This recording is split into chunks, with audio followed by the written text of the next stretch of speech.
Olá pessoal, tudo bem? Professor Jefferson para mais uma aula de ciências. Hoje um uniforme novo, uma equipe diferente aqui trabalhando junto comigo, pessoal muito bacana.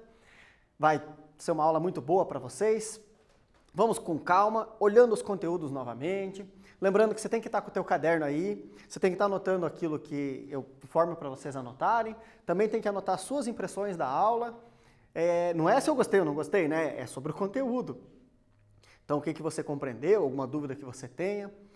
Se você precisar rever essa aula, você usa lá o canal do YouTube, do Aulas Paraná, o aplicativo Aulas Paraná, o aplicativo Google Classroom. Você tem todas essas fontes de consulta, você vai ter como consultar seus professores também, tem várias ferramentas. Então, não deixe de anotar as dúvidas que vocês tenham para isso. Até eu já andei recebendo dúvidas de alguns de vocês e montei algumas aulas aí, o momento correto para sanar essas dúvidas. Tranquilo? Continuando a história, olá, revisão das aulas 4, 5 e 6. O que aconteceu? Aula passada, revisamos as 3 aulas da professora Larissa, aula 1, 2 e 3, que eram as propriedades dos elementos, as propriedades da matéria, as características dos estados físicos, os fenômenos químicos, certo? Quem não lembra, consulta lá as aulas gravadas em vídeo. Agora, hoje, nós vamos revisar aquelas aulas onde eu já trabalhei com vocês, a 4, 5 e a 6.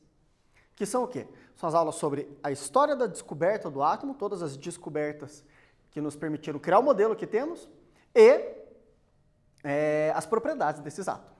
Ótimo? Que bom que vocês concordam. Vamos em frente. Olha só, chega ali pertinho. Projeto Sirius. Um mega laboratório. Isso aqui é um mega laboratório. Só para vocês terem uma ideia, um estádio de futebol cabe dentro do Projeto Sirius. Dentro aonde? Aqui no meio. Então é um prédio muito grande. Por que ele é redondo? Para ficar bonito? Não. Aqui dentro tem vários túneis onde partículas são lançadas à velocidade da luz. Totalmente velocidade da luz? 99,98%. Então, muito próximo disso. Qual que é a velocidade da luz? 300 milhões de quilômetros por hora. É velocidade pra caramba. O que eles fazem com essas partículas? Eles conseguem desmontar essas partículas e estudar as propriedades de tudo que compõe elas. Veja só que interessante. A solução para os desafios enfrentados pelo Brasil e pelo mundo, em áreas como energia, saúde, meio ambiente, exige o conhecimento de como as coisas funcionam na escala dos átomos e moléculas. É isso que permite o desenvolvimento de materiais mais leves e resistentes, melhores fármacos, fertilizantes mais eficientes, alimentos mais nutritivos, fontes de energia renováveis ou processos industriais menos poluentes. Gente, quando eu conheço o comportamento da matéria a nível atômico, eu consigo fazer o que, por exemplo, pesquisadores da Universidade Federal do Paraná estão fazendo, de pegar remédios para dor, para pacientes com dor extrema, e fazer com que o remédio chegue dentro da célula da pessoa para daí ele agir, bloqueando o sinal de dor que aquela célula libera. Por quê? Porque conhece-se tão bem essas moléculas a ponto de chegar a isso. Como conhecemos essas moléculas? Com laboratórios, como esse aqui, lá em São Paulo, chamado Projeto Sirius. Tá bom? Laboratórios como esse no mundo? Pouquíssimos. Esse aqui, do mesmo tipo, é o mais avançado do mundo. Então, todos os aceleradores de partícula, como o Sirius, ele é o mais avançado do mundo. Existe um de um modelo superior a ele, que é o único no mundo, que nós já comentamos nas aulas anteriores, o LHC. Tá bom? Exclusivamente brasileiro. 90% dos equipamentos ali foram desenvolvidos no Brasil. Legal, né? Então, pouca coisa teve que ser trazida de fora do Brasil, então boa parte do dinheiro para construir esse laboratório ficou no Brasil, porque nós temos tecnologia para produzir um laboratório desse nível. Com cientistas brasileiros, com mão de obra brasileira, com materiais brasileiros. Bacana, né? Para estudar as partículas. Nossos objetivos com a aula de hoje. Entender a cadeia de reflexões, estudos e experimentos relacionada à produção de ciência. Perceber a contribuição de cada pensador nas teorias que levaram à descoberta do modelo atômico. Conhecer as partículas subatômicas, menos, abaixo, né? Tudo que é menor que o átomo. Compreender as propriedades das partículas. E, é óbvio, ser feliz, né? Vamos ler no meio. Pessoal, para começar uma perguntinha para vocês responderem, olá. As partículas que formam todos os elementos são conhecidas como?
Pronto, pessoal? Muito bem.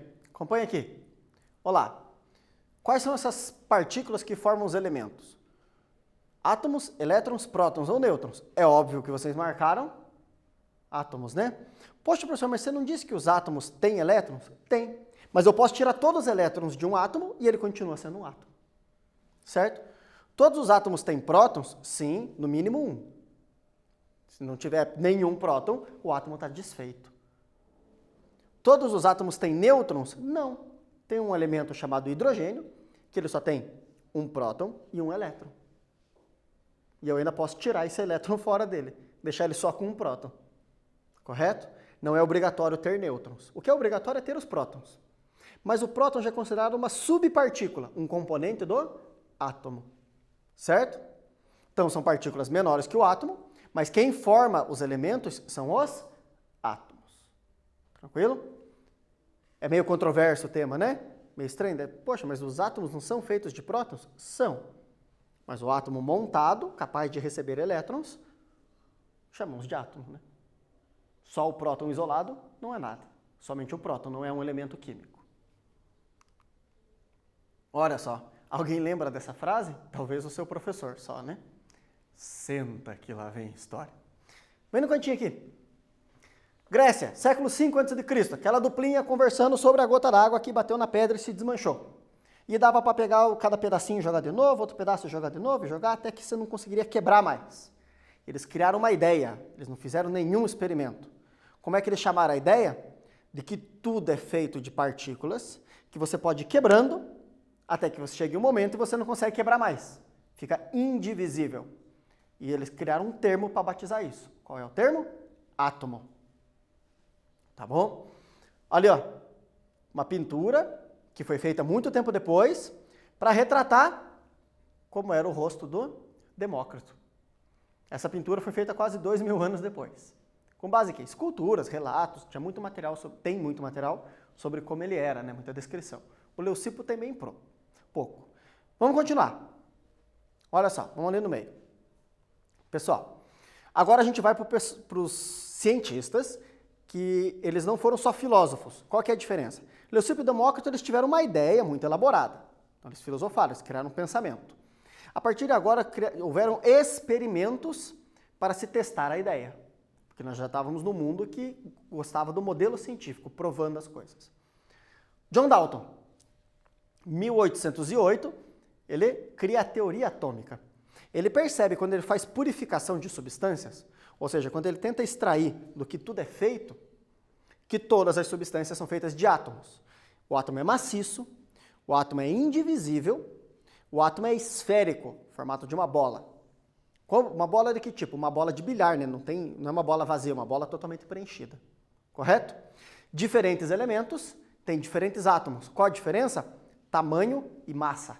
Vocês já sabem bem que massa e peso é diferente, né? Estão lembrados? Massa é a quantidade de matéria. Peso, a força que a gente faz contra o chão. Resumidamente. Certo? Então, voltando para o Dalton, nosso amigo ali. Diferentes elementos, diferentes átomos com tamanho e massa diferentes.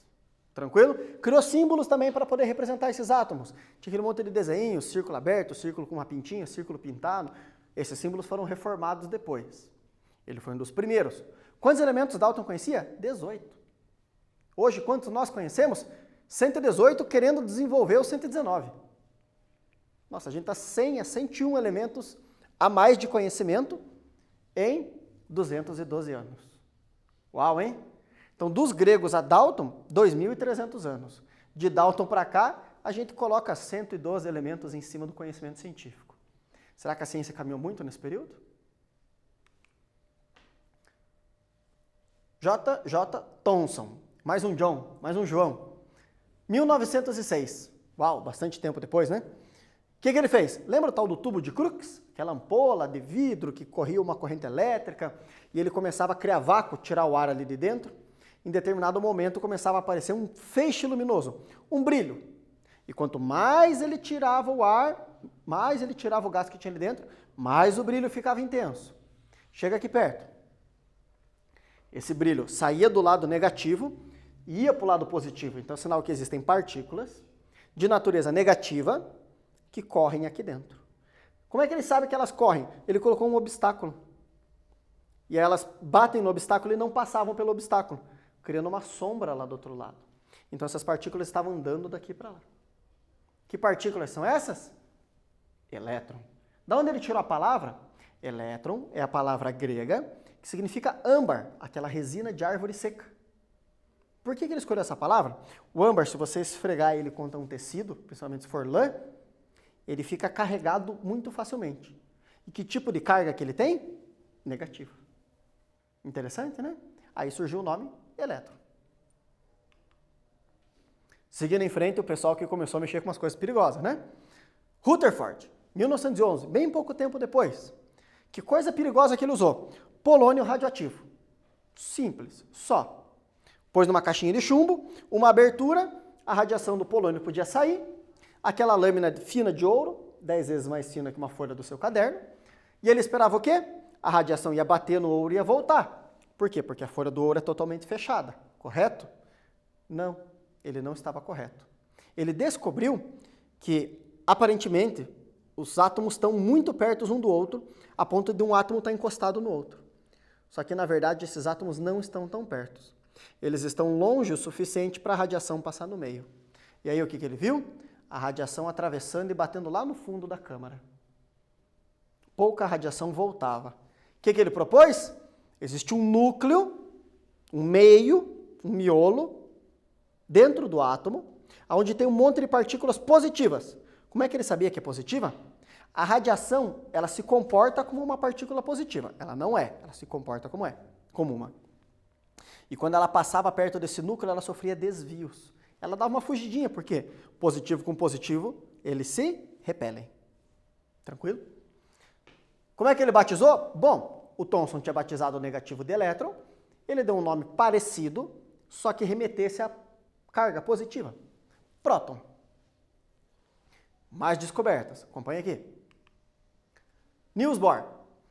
Nasceu lá na Nova Zelândia, se mudou para a Inglaterra, estudou, trabalhou, foi professor na universidade lá, tem até laboratórios com o nome dele nas universidades lá, certo? Desculpe, para a Dinamarca. Em 1913, também bem pouquinho tempo depois, veja como tinha muita gente estudando a mesma coisa no mesmo período. E um trocava informações com o outro, gente, eles colaboravam nos trabalhos, fazendo revisões, fazendo apontamentos para melhoras, fazendo apontamentos de coisas que não faziam muito sentido. Então a ciência ela é colaborativa. Ninguém faz ciência sozinho. Não dá para você validar uma ideia sem alguém revisar a sua ideia primeiro. Tá bom? Assim como as minhas aulas aqui, tem gente revisando antes de eu dar essas aulas para vocês, para que saia tudo bacana. Entenderam? Vamos lá. Experimentos do Bohr. Olha que bacana. Queimar metais. Cobre, que é aquele metal alaranjado utilizado em fiação elétrica. Lítio, que é metal de brilho muito prateado, que usa para fazer bateria de celular. E sódio. O que é sódio? É um mineral, ele não é um brilho tão prateado, que ele é usado para fazer essas lâmpadas que já estão sendo substituídas de iluminação pública, que tem um tom alaranjado. Olha que interessante, o que acontece com o sódio quando ele queima? Qual é a cor? Alaranjado. As lâmpadas que estão na rua, elas estão pegando fogo lá dentro? Não. Mas elas estão o sódio está recebendo uma corrente elétrica que ele emite luz. E qual é a cor da luz do sódio? Amarelo. Lembra na aula anterior que eu comentei com vocês? Um átomo, quando ele recebe energia, os elétrons tendem a girar mais longe do núcleo. Depois eles voltam. Quando eles voltam, eles devolvem essa energia. E devolvem em qual forma? Luz. Então lá, os elétrons do sódio vão para mais longe do núcleo. Quando voltam, voltam na forma de luz. Que luz? Laranja. Do lítio também, qual a cor da luz? Vermelha. Do cobre, qual a cor da luz? Verde. Os chineses sabem isso há muito tempo, tanto é que fizeram os fogos de artifício, né? Que quando queimam, tem cores diferentes.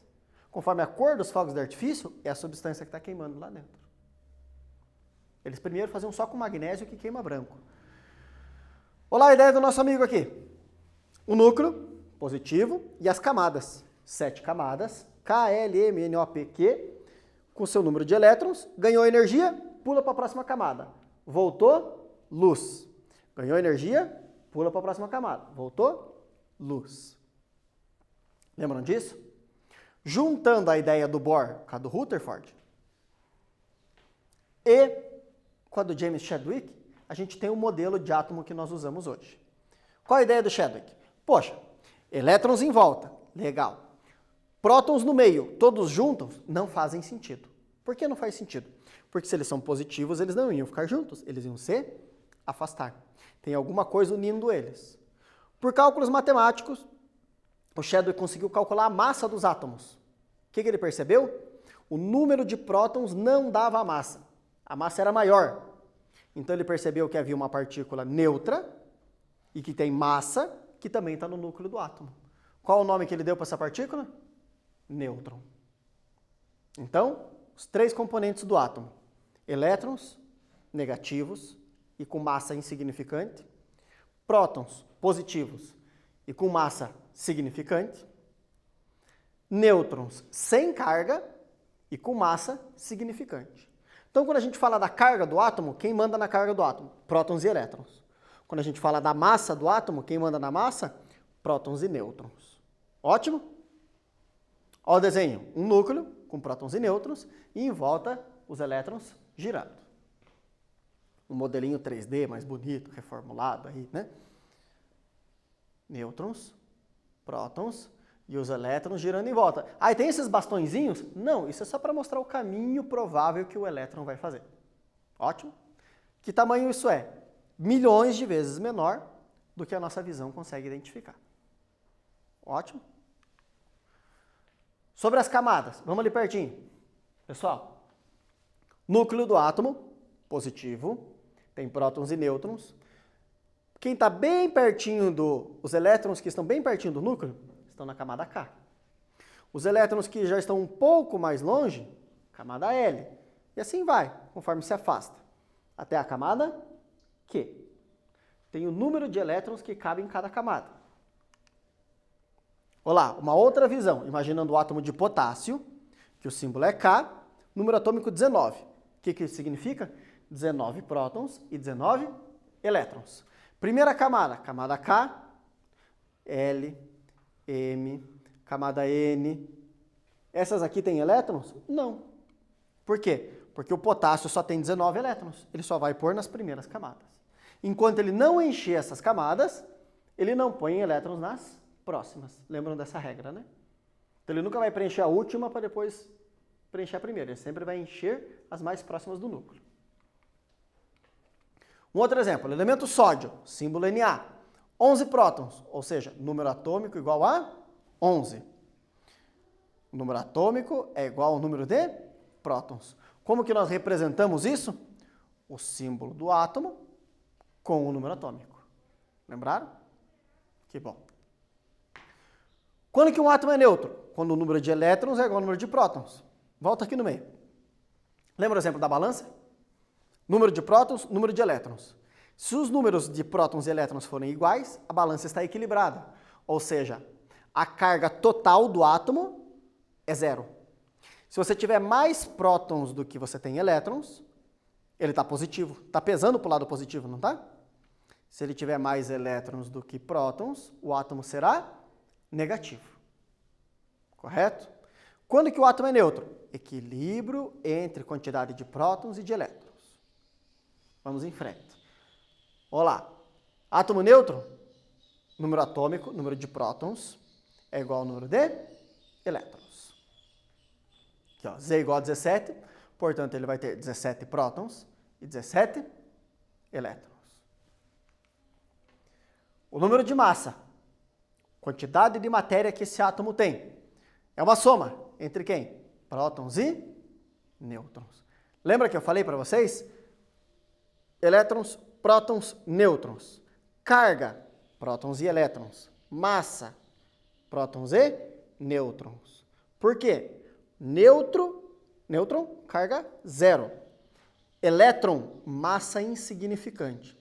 Imaginem comigo, um próton que é extremamente pequeno tem massa 1. Uma unidade de massa atômica. O elétron é 1.700 vezes mais leve que um próton. Gente, se o próton já é extremamente pequeno, algo 1.700 vezes mais leve, é insignificante. Como eu comparei para vocês naquela aula. Coloca um ser humano em uma balança, tira um fio do cabelo dele e fica tentando perceber se há mudança no valor que aparece na balança. Não é significativo um fio de cabelo a menos. Muitos fios de cabelo é significativo, né, o que acontece. Mas um fio de cabelo a menos não é significativo para um ser humano, quando a gente fala da massa. Um elétron para um átomo não é significativo. Se tirar todos os elétrons de um átomo, não é significativo na massa dele. A carga vai mudar? Vai mudar muito. A massa não muda nada. Combinado? Mais um exemplo para vocês. Opa, desconsidera isso aqui, gente. Esqueci de deletar, me desculpe. Não é aula 5, né? Estamos revisando, já estamos na aula bem mais para frente que 5. Elemento cálcio, número atômico 20, número de massa 42. Lembre-se, número atômico é igual ao número de prótons, que vai ser igual ao número de elétrons. Portanto, se o número atômico é 20, o número de prótons é 20, o número de elétrons vai ser 20. Que bom. A massa, prótons mais nêutrons. Massa 42, prótons é 20. Então, onde tinha o símbolo para massa, substituímos por 42. Aonde tinha o símbolo para prótons, substituímos por 20. E agora uma equaçãozinha básica matemática, né? 42 igual a 20 mais N.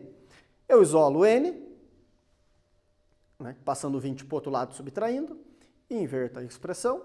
N é igual a 42 menos 20, portanto eu tenho 22 nêutrons. Simples, né? Poxa, professor, faço esse cálculo de cabeça. Tranquilo, manda ver.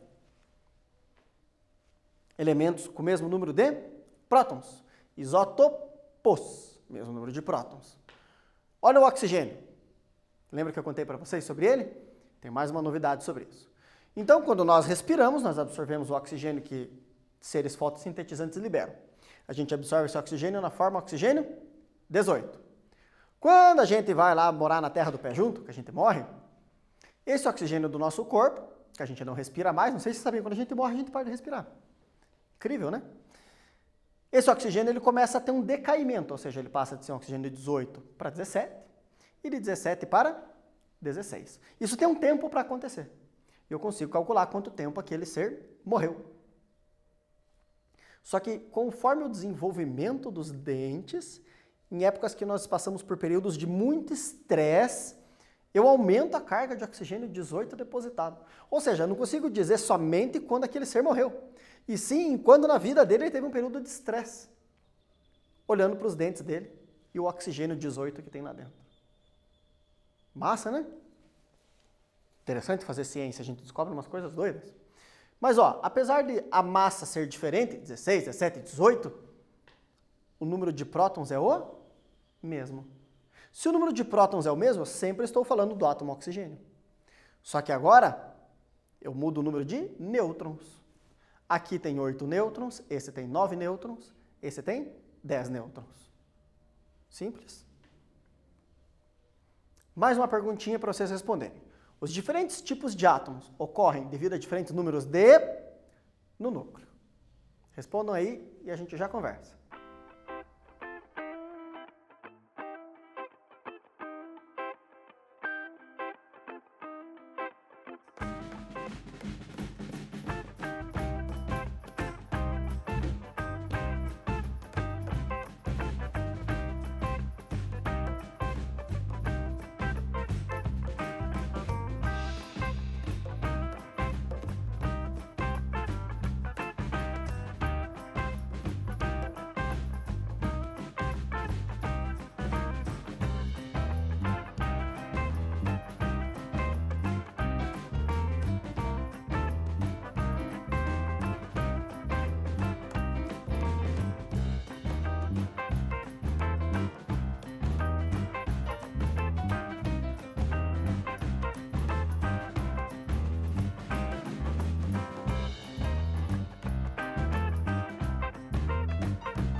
Muito bom, terminaram, né? Vocês são ligeiros, é um quiz simples. Vamos lá.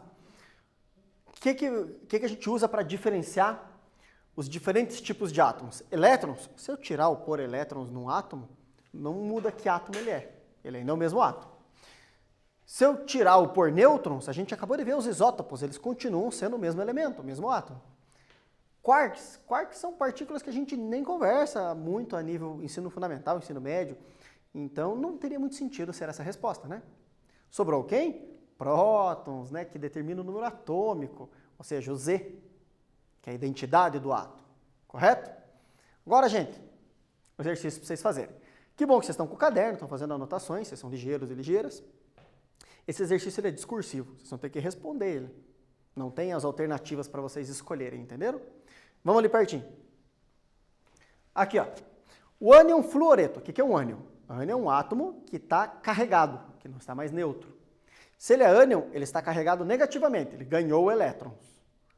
O ânion fluoreto, F-1. O neônio está estável. E o cátion sódio. Cátion é quando ganha quando perde elétrons e a carga fica positiva. Cuidado com essa correção que eu fiz, hein? Ganhou elétrons, ânion. Perdeu elétrons, cátion. Ótimo. Quantos elétrons ele perdeu? 1. Mais um ali. Então, são abundantes. Determina o número de prótons, elétrons e nêutrons de cada um desses íons. Dados, informações que vocês precisam saber. Fluoreto, número atômico, 9. Massa, 19. Neônio, vamos ali pertinho. Número atômico 10, massa 20. Aqui no canto. Sódio, número atômico 11, massa 23. Resolve aí e nós já voltamos.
Exercício um pouco mais puxadinho, né? Um tempo um pouquinho mais longo para vocês fazerem. Vamos conferir? Olá, fluoreto. Quantos prótons? 9. Massa, 19. Então, 19 menos 9 dá 10. O que é esse 10? Número de nêutrons. Quantos elétrons ele tem? Bom, se ele estivesse neutro, 9 prótons, ele teria também 9 elétrons. Mas olá, ele está negativo. Ele ganhou 1 elétron. Portanto, ele vai ter 10 elétrons. Como é que fica aqui? O P, 9. O N, nêutrons, 10. E elétrons, também 10. Próximo, neônio. Neônio está estável. 10 prótons, isso significa que ele também tem 10 elétrons. Massa 20. 20 menos 10 é o número de nêutrons. Quantos nêutrons são? 10 também. Então, para o neônio é tudo 10. Prótons 10, elétrons 10 e nêutrons 10. Sódio. Quantos prótons? 11. Quantos elétrons? Olá, ele havia perdido um elétron. Então, se ele tem 11 prótons, ele terá 10 elétrons. E a massa, 23 menos 11, vai dar o número de nêutrons, que é 12. Como é que fica o sódio? 11 prótons, 10 elétrons e 12 nêutrons. Correto? Próximo. Olá. Então, revisando os íons para vocês. Mudou a quantidade de elétrons. Se aumentou a quantidade de elétrons, fica negativo. Se diminuir a quantidade de elétrons, fica positivo. Por quê? Porque sobra próton. Correto? Então, o sódio, se ele perde um elétron, então, olha lá, 11 prótons e 11 elétrons, equilibrado, neutro. Se ele perde um elétron, esse elétron vai embora, sobram somente 10 elétrons. O que está sobrando? Um próton. Então, portanto, ele fica positivo. O contrário agora acontecendo com o enxofre. O enxofre ele gosta de virar ânion. Por quê? 16 prótons e 16 elétrons. Ótimo? Olá, ele ganha 2 elétrons. Como é que fica? 16 prótons e 18 elétrons. Está sobrando carga negativa. 2 menos. Por quê? Porque sobram 2 cargas negativas. Ótimo? É esse raciocínio que você tem que fazer. Mais um quiz para vocês brincarem. Átomos carregados positivamente são chamados e os carregados negativamente, uma questão de atenção, tá bom? Resolve aí e já voltamos.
Simples, né? Sei que vocês conseguiram ir bem.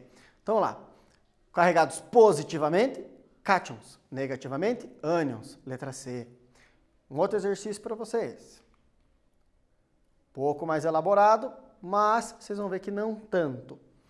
Instituto Federal de São Paulo. O elemento químico magnésio, de número atômico 12, é um micronutriente indispensável para a realização da fotossíntese. Sob a forma de íons Mg2+, pode-se afirmar que o número de prótons e o número de elétrons presentes no íon Mg2+, são, respectivamente. O que quer dizer respectivamente? O primeiro valor vocês vão escolher o número de prótons e o segundo valor vocês vão escolher o número de elétrons. Resolve aí e já conversamos.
Fácil, gente?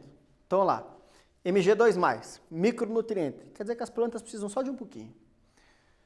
Número atômico, 12. O que é isso? O Z. Z igual a 12. Quantos prótons? Número atômico é o número de prótons. Então, o número de prótons, 12. Nossa, professor, nem precisa mais pensar, né? Não. Poxa, mas por que não está 12 e 12? Está 12 e 10. Olha lá. Mg2+. Está sobrando duas cargas positivas. Então, se ele tem 12 cargas positivas e tem duas sobrando, é porque ele tem somente 10 cargas negativas. Então, 12 prótons e 10 elétrons. Ótimo? Este é o raciocínio. Professor, pensei por outro caminho e cheguei no mesmo resultado. Confirma com o seu professor se não foi só coincidência. Tá bom? Relembrando, como a aula inteira já foi uma revisão, só precisa lembrar mais uma coisa para vocês. Tome água, se alimente bem, fazer atividade em casa, ler, escrever, desenhar, cozinhar, limpar, conversar com quem está ao seu lado. Mantenha uma rotina. Obrigado por participar dessa aula e fiquem bem. Logo voltam para a escola nas atividades presenciais. Até!